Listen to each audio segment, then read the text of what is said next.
Sapa iki? Iki dudu anake Ndara Werkudara, iki teleke Ndara Werkudara. Aku anake Semar, aku Bagong aku. Wah, Bagong. Wah, iki oke kawulaku ya sing tepung karo iki. Jarene wonge lucu. Ya lucu ya iso, kejem ya iso. Lho, lucu ya iso, kejem ya iso. Kaya sagedakan iki aku aja tok anggap bergurau. Ata aja anggap sembrono.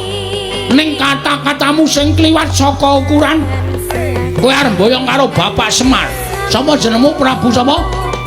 Kenceng Gusi, Kenceng Waja. Kenceng Waja. Ora sak penakmu dhewe kowe ngrasani Karang Kajembel. Ora sak kepenakmu dhewe kowe arep meksa karo Bapak Semar. Tak omongi ya ning tanah Jawa kene iki ukurane hukume wong nyilih kuwi disilihi, nek ora disilihi ya wis nampa.